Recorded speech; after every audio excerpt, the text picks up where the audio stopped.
Revised वाला जो arrear और आपका बढ़ा हुआ पेंशन शुरू कर दिया जाएगा, तो उसमें आपको घबराने की जरूरत कुछ भी नहीं है। उनका पेंशन जो है 19,475 से बढ़कर 20,107 हुआ था। 5,843 रुपए से बढ़कर 6,033 रुपए हो गया। अगर पेंशन में बढ़ोतरी बहुत ज्यादा लोगों की नहीं हुई है, अगर OROP2 सही ढंग से नहीं लागू किया गया, तो इतना खुश होकर के पीपीओ के बारे में, इतना खुश होकर के जो सर्कुलर निकल रहा है उसके बारे में क्यों बता रहा हूं। वहां पर लगभग 100 के करीब डिफेंस पेंशनर्स थे, उनमें जो फैमिली पेंशनर्स भी थे, तो उनमें से लगभग 50-60 के करीब लोगों के जो है पेंशन में बढ़ोतरी हुई है, जिनकी जानकारी मैं उनको दे पाया था। उसका विरोध है और उसका विरोध मैं करता रहूंगा। नमस्कार, वंदे मातरम दोस्तों, स्वागत है आप सबका सैनिक पाठशाला में।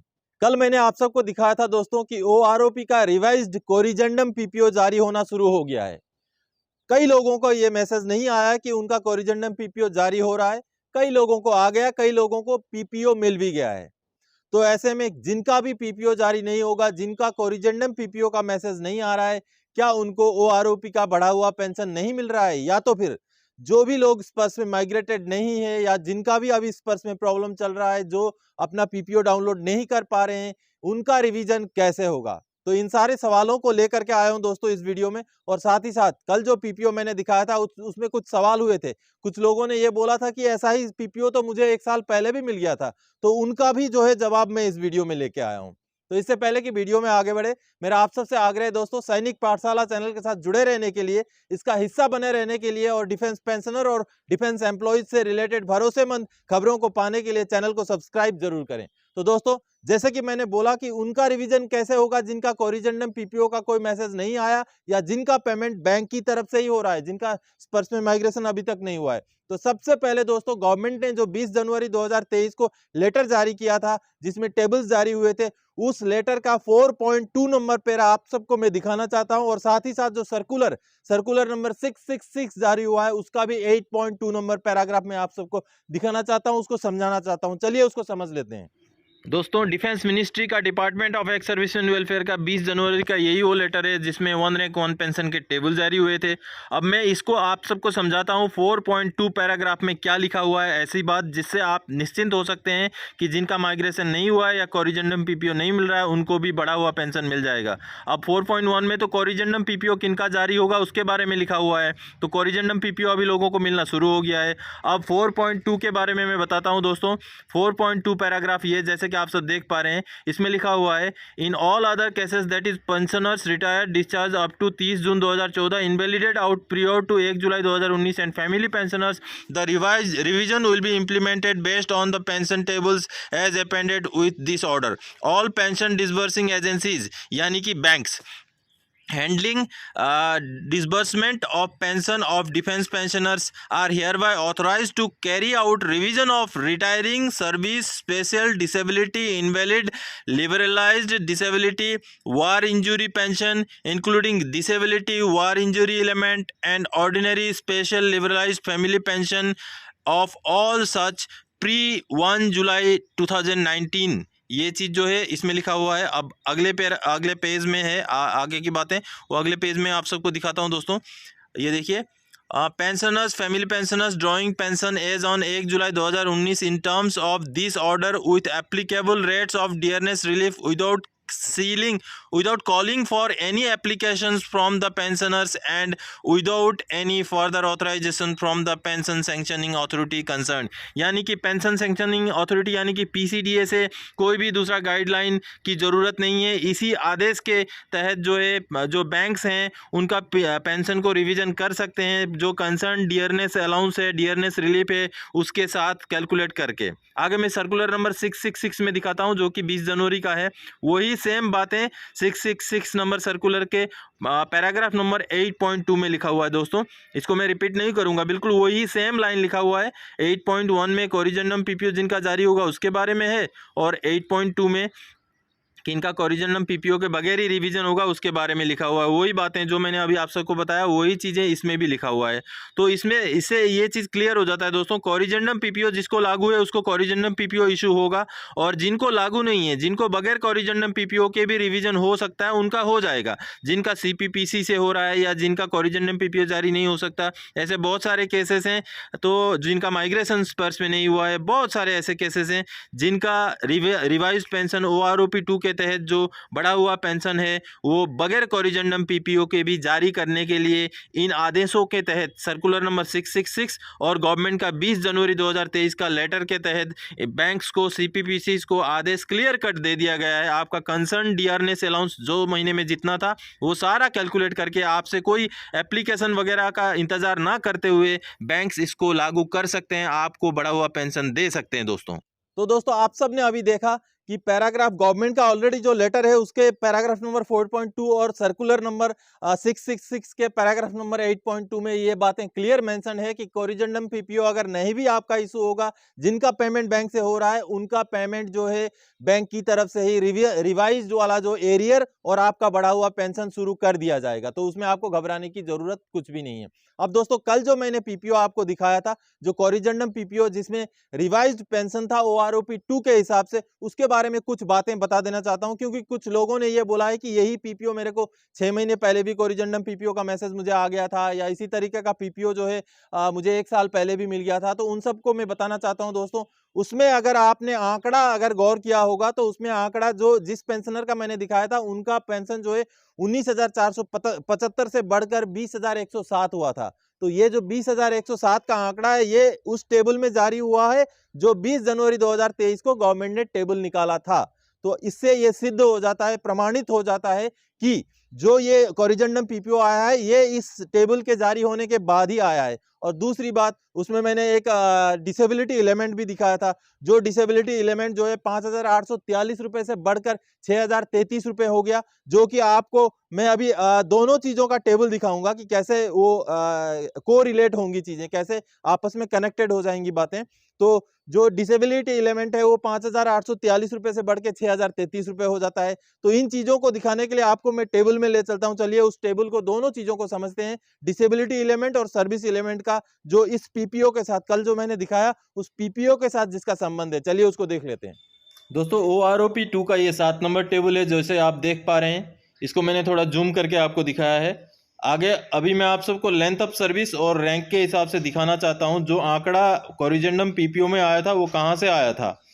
तो इससे साबित हो जाएगा दोस्तों कि ओआरओपी 2 के बाद जारी हुआ पीपीओ है और उस पीपीओ में ओआरओपी 2 का ही रिवाइज पेंशन मेंशन किया गया है। ये देखिए दोस्तों, नायक का जो है, अब 15 साल सर्विस वाले नायक का मैंने लिया था। 15 साल सर्विस वाले, 15 साल सर्विस लेंथ में जब हम पहुंचेंगे तो आपको दिखाना चाहूँगा। ये देखिए, ये जो 15 साल वाला, ये मैं आपको घेरा लगा के दिखाता हूँ। 15 साल वाला वाई ग्रुप का नायक का, ये देखिए ये वाला जो पोर्शन है 15 साल वाला वाई ग्रुप का नायक, ये देखिए 20,107 रुपये, जो कि हूबहू कोरिजेंडम पीपीओ में भी है रिवाइज पेंशन की जगह पर। जो कि जिस पेंशनर का मैंने दिखाया था उनका 19,475 से बढ़कर 20,107 हो गया था। इस टेबल को देख करके, टेबल का ये लेंथ ऑफ सर्विस 15 साल का देख के ये बात क्लियर हो जाता है दोस्तों कि ओआरओपी 2 का रिवाइज्ड पीपीओ ही था वो। आगे मैं आप सबको ये भी दिखाऊंगा, जो टेबल नंबर 93 जिसमें डिसेबिलिटी एलिमेंट दिखाया गया है दोस्तों, और जो पेंशनर हैं उनका डिसेबिलिटी एलिमेंट यहाँ से लिया गया था। जो कोरिजेंडम पीपीओ में जो डिसेबिलिटी एलिमेंट डाला गया है वो कहीं पुराना, कोई 6 महीने पहले का, 1 साल पहले का पीपीओ नहीं है। आप अब इसको देखिएगा। अब ये नायक वाला, जो नायक वाला कॉलम है, इसको थोड़ा छोटा कर देता हूँ। हाँ, ये नायक वाला कॉलम आप देखिए।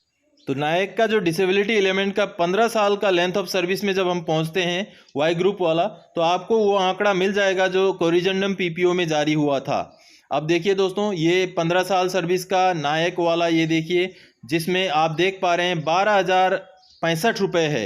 ये 100% डिसेबिलिटी के हिसाब से, आपको पता होगा कि टेबल में 100% डिसेबिलिटी ही मेंशन है। इसका अगर आप आधा कर देंगे दोस्तों तो 6,033 रुपये ही बनता है, जिससे ये प्रूफ हो जाता है कि ओआरओपी 2 का ही डिसेबिलिटी एलिमेंट जो है कोरिजेंडम पीपीओ में मौजूद था। तो दोस्तों अभी आप सब समझ गए होंगे कि कल जो कोरिजेंडम पीपीओ था उस पीपीओ का ओआरओपी 2 के साथ ही नाता है। तो अब मैं आप सबको जो उसमें जो है 100% डिसेबिलिटी के हिसाब से आपने समझा है, तो 100% डिसेबिलिटी का ये जो कैलकुलेशन आप देख पा रहे हैं ये होगा 50% कैसे निकालना है। तो जो टेबल गवर्नमेंट से जारी हुआ है उसमें डिसेबिलिटी पेंशन का डिसेबिलिटी एलिमेंट जो है 100% के हिसाब से ही वो जारी हुआ है, तो उसको आपने कैलकुलेट करना है। अगर आपको 75% डिसेबिलिटी मिल रहा है तो उस हिसाब से कैलकुलेट करना है। वो जो दिया गया है टेबल में 93 नंबर टेबल में वो 100% है। उसी हिसाब से आपको अपना कम करना पड़ेगा। अगर आप 50% डिसेबिलिटी हैं तो वहाँ जो एवरेज दिया गया है उसका आधा आपका जो है डिसेबिलिटी एलिमेंट होगा। दोस्तों अब किसी मेरे व्यूअर्स का ये भी खेद है, ये भी उनकी मतलब ऑब्जर्वेशन है कि मैं अगर ज़्यादातर लोगों की अगर बढ़ोतरी नहीं हुई है, अगर जो पुराने जेसीओज हैं उनकी अगर बढ़ोतरी नहीं हुई है, पीएमआर वाले ओआरओपी के दायरे से बाहर हो गए, तो मैं इतना खुश होकर के पीपीओ के बारे में, सर्कुलर के बारे में क्यों बता रहा हूँ। तो दोस्तों आप सबको बता दूं कि अगर मान लीजिए अगर 35 लाख के करीब अगर डिफेंस पेंशनर्स हैं, उसमें अगर 20 लाख को नहीं मिलता है, 15 लाख को मिल जाता है, मान लीजिए एक आंकड़ा, मैं एक अंदाजतन आंकड़ा बता रहा हूं, तो हमें बिल्कुल उस बात का बिल्कुल खेद है और उस बात का हम पुरजोर विरोध करते हैं कि जिनको लागू था उनको अगर टेबल्स के कैलकुलेशन, एवरेज पेंशन का लेंथ ऑफ सर्विस के हिसाब से अगर कैलकुलेशन सही किया गया होता तो शायद उनमें से और बहुत सारे लोगों को शायद मिल जाता, ये मेरा मानना है। तो उसका विरोध मैं करता हूं, लेकिन साथ ही साथ जिन 15 लाख लोगों का बढ़ोतरी हुआ है उनको भी अपनी बढ़ोतरी जानने का हक है। और इसी वजह से मैं जब भी इसके बारे में कोई प्रोग्रेस आता है, जब भी कोई सर्कुलर जारी होता है, पीपीओ जारी होता है, तो उन लोगों को जानकारी देने के लिए जिनकी बढ़ोतरी हुई है, चाहे वो कितने भी लोग हैं, उनके लिए ये खबर लेके आता हूं, जो कि मेरी जिम्मेवारी है। अगर मैं किसी चीज का विरोध करता हूं कि ऐसे नहीं, ऐसे होना चाहिए था, मैंने ओआरओपी 2 के जितने भी अनजस्टिफाइड जो बिंदु हैं, जो डिस्क्रिपेंसीज हैं, उनमें अपना विरोध किया है। लेकिन साथ ही साथ जिन लोगों का पेंशन में बढ़ोतरी हुआ है, जिनको बढ़ा हुआ पेंशन मिलेगा, उन लोगों को उसकी जानकारी देना भी मेरी जिम्मेवारी है और उसको मैं करता रहूंगा। इसी बात के ऊपर एक कमेंट में दिखाना चाहता हूं दोस्तों, मेरे वीडियो का कमेंट है, जसमेल खंगूरा जी का कमेंट है। देखिए, you looks very happy on issue of OROP but so far you was unhappy to see tables, why so, are the tables corrected now. तो दोस्तों यही चीज मैं आप सबको बता रहा था कि अगर इनजस्टिस हुआ है तो जितने लोगों का बढ़ोतरी हुआ है उनके बारे में अगर ना बताया जाए तो वो भी इनजस्टिस है। तो इसीलिए इसी वजह से टेबल्स में तो गड़बड़ियां हैं, बहुत सारी गड़बड़ियां हैं, विसंगतियां हैं, लेकिन उसके अलावा भी जिन लोगों को फायदा हुआ है, जिनका पेंशन में बढ़ोतरी हो रहा है, उनको उनकी जानकारी पहुंचाना भी मेरा कर्तव्य है और उसी कर्तव्य को निभाने के लिए मैं ऐसी खबरें, बढ़ोतरी वाली खबरें आप सबको देता रहता हूं दोस्तों। साथ ही साथ मैं बता दूं, कल 26 जनवरी था, गणतंत्र दिवस था, वहां पर मैं एक ईएसएम रैली हुआ था, हमारे नजदीक हुआ था, तो वहां पर मैं गया था। वहां पर लगभग 100 के करीब डिफेंस पेंशनर्स थे, उनमें जो फैमिली पेंशनर्स भी थे।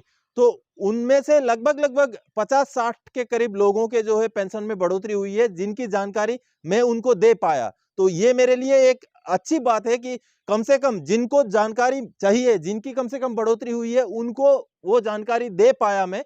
तो ऐसी बात नहीं है कि अगर बढ़ोतरी नहीं हुई है तो उसका विरोध है, बिल्कुल विरोध है कि कई सारे अगर बिंदुओं को सही किया जाता तो बढ़ोतरी शायद बहुत सारे लोगों को मिल जाता। ऐसा नहीं है कि 100% को जो है बढ़ोतरी मिल जाएगा, ऐसा नहीं हो सकता है। किसी भी स्कीम में ऐसा नहीं हो सकता कि सारे के सारे 100 लोग हैं तो 100 के 100 को जो है वो फायदा मिल जाए। तो ओआरओपी का जो तरीका, जिस तरीके से ओआरओपी का कैलकुलेशन बनाया गया है, उसमें तो 100% लोगों को फायदा हो ही नहीं सकता। हाँ, ओआरओपी 2 का अगर average pension length of service के हिसाब से सही कैलकुलेशन किया गया होता तो शायद और बहुत सारे लोगों को फायदा मिल सकता था। उसका विरोध है और उसका विरोध मैं करता रहूंगा, लेकिन साथ ही साथ मैं ये भी बताता रहूंगा, ये भी जब भी जानकारी आएगी देता रहूंगा कि किन का कितना बढ़ोतरी हुआ है, कब कब क्या क्या प्रोग्रेस हो रहा है।